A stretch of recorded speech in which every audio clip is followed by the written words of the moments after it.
Ayan, Nakberos and Nakjake, ayan. Happy 14th monthsary sa inyong dalawa. Sana maging masaya kayo sa araw niyo na 'to. Ayan, masaya ako para sa inyo 'no, 14 month na kayo kahit madalas kayo away-bati, ayan 14 months na ang inaabot ng relasyon ninyo 'no, matagal-tagal na rin, LDR, ayan, isa sa LDR, pinakamahirap na sitwasyon sa isang, relasyon 'no.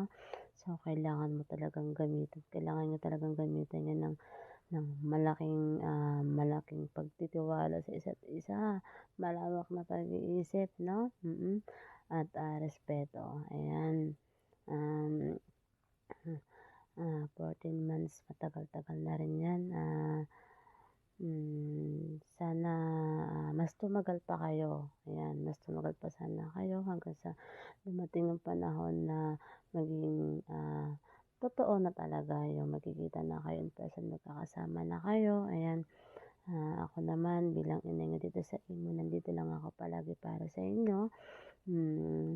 Kahit na hindi lang sa imo 'no, oo, kahit sa totoong buhay, kahit sa personal.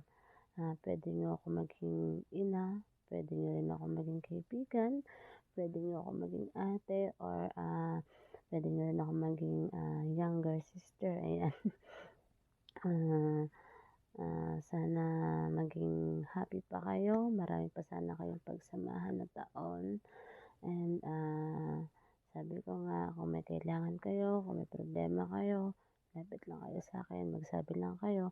Andito lang ako palagi para sa inyo, susuportahan ko kayo sa lahat ng, pagsubok at hamon ng relasyon niyo dito 'no. So, ayan, God bless sa inyong dalawa and ulit, happy 14th monthsary sa inyong dalawa, Nak Pearls and Nak Jake.